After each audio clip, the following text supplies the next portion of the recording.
Assalamualaikum warahmatullahi wabarakatuh. Alhamdulillahirabbil alamin wa bihi nasta'in ala umuri dunya waddin.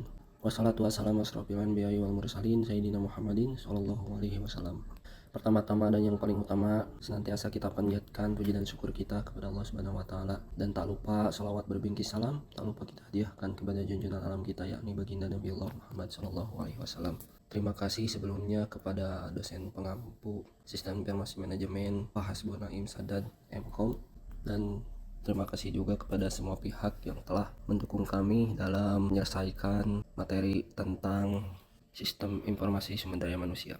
Di sini saya sebagai moderator Muhammad Rizal, dan saya tidak sendiri, akan ditemani oleh para pemateri akan menyampaikan materinya tentang Sistem Informasi Sumber Daya Manusia.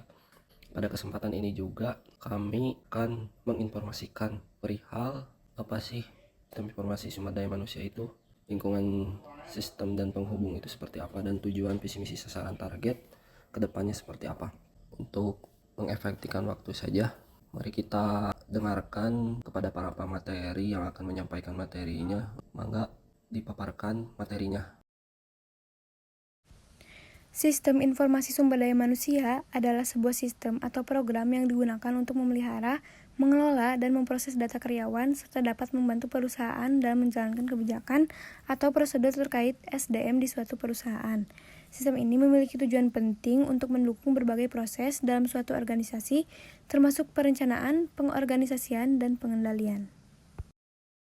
Komponen sistem terdiri dari hardware, software, data, dan orang.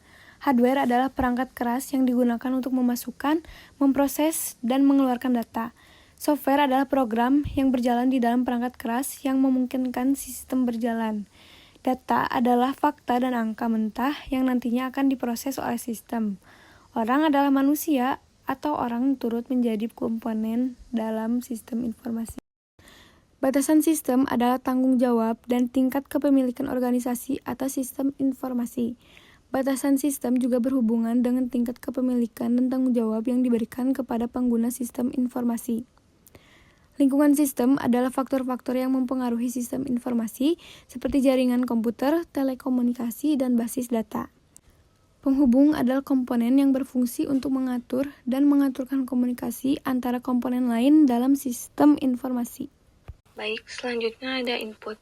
Input dalam sistem informasi adalah data yang masuk ke sistem untuk diproses menjadi informasi. Input dapat berasal dari berbagai sumber, seperti data masukan manual, data masukan elektronik, dan data masukan dari perangkat lunak lain. Selanjutnya ada proses. Proses dalam sistem informasi adalah prosedur dan aturan yang menentukan bagaimana sistem seharusnya berjalan. Proses sendiri merujuk pada singgungan antara hardware, software, data, dan orang. Terakhir ada output. Output dalam sistem informasi adalah informasi yang dihasilkan oleh sistem. Output dapat berupa laporan, grafik, atau data yang dapat digunakan untuk pengambilan keputusan.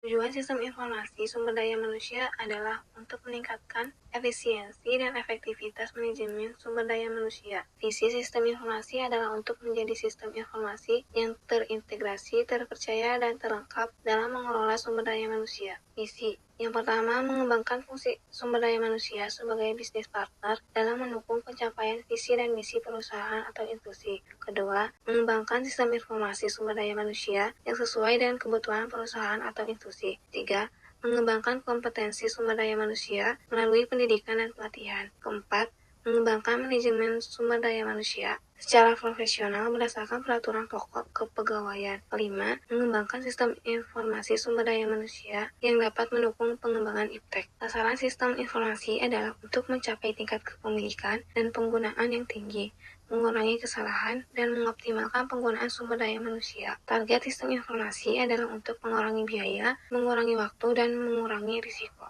Pembahasan selanjutnya yaitu tentang input dan output data atau informasi berdasarkan level manajemen. Seperti yang sudah dipelajari, bahwasannya tingkatan kegiatan manajemen itu terdapat 3 tingkatan. Yang pertama itu ada top level manajemen yang membahas tentang perencanaan strategis. Kemudian ada middle level manajemen yang membahas tentang perencanaan taktis dan pengendalian manajemen. Kemudian yang ketiga itu ada low level manajemen yang membahas tentang perencanaan dan pengendalian operasional. Dari yang sudah disajikan, stop level manajemen itu terdapat pada poin 1-3. Yang pertama itu adalah level manajemen strategis atau data informasi yang diperlukan oleh manajemen strategis untuk membuat keputusan strategis seperti data pasar, data pelanggan, dan data konkuren. Kemudian yang kedua itu adalah level manajemen operasi, di mana data atau informasi yang diperlukan oleh manajemen operasi untuk membuat keputusan operasi seperti data keuangan, data stok, dan data pemasok. Kemudian yang ketiga itu adalah level manajemen eksekutif, yaitu data atau informasi yang diperlukan oleh manajemen eksekutif untuk membuat keputusan eksekutif seperti data organisasi, data tenaga kerja, dan data pemasaran. Kemudian tingkatan yang kedua itu adalah middle level management, terdapat pada poin 4-6. Yang keempat itu adalah level manajemen operasi teknis, yaitu data atau informasi yang diperlukan oleh manajemen operasi teknis untuk membuat keputusan teknis seperti data peralatan, data proses, dan data produksi. Kemudian yang kelima itu adalah level manajemen teknis, data atau informasi yang diperlukan oleh manajemen teknis untuk membuat keputusan teknis seperti data teknis, data perencanaan, dan data keuangan. Kemudian yang keenam itu ada level manajemen perencanaan, itu data atau informasi yang diperlukan oleh manajemen perencanaan untuk membuat keputusan perencanaan seperti data pasar, data produk, dan data pemasok. Kemudian tingkatan yang terakhir itu adalah low level management yang terdapat pada poin 7 dan 8. Level manajemen keuangan, yaitu data atau informasi yang diperlukan oleh manajemen keuangan untuk membuat keputusan keuangan seperti data keuangan, data pemasukan, dan data biaya. Kemudian yang terakhir itu adalah level manajemen pemasaran, yaitu data atau informasi yang diperlukan oleh manajemen pemasaran untuk membuat keputusan pemasaran seperti data pasar, data produk, dan data pelanggan. Sekian materi yang bisa saya sampaikan. Saya kembalikan lagi kepada moderator. Baik, terima kasih kepada semua pemateri yang telah menyampaikan materinya. Mudah-mudahan apa yang kita tangkap tadi, kita dengar tadi, bisa dicerna oleh pikiran kita dan bisa diamalkan oleh perbuatan kita. Itu yang ingin saya sampaikan. Yang terakhir, mohon maaf apabila ada kesalahan, kekhilafan dari kami. Mudah-mudahan Allah Subhanahu wa Ta'ala meringankan beban kami nanti, dan apa yang telah kita dengarkan tadi bisa niat amal dan menyampaikan. Akhirul kalam, Assalamualaikum warahmatullahi wabarakatuh.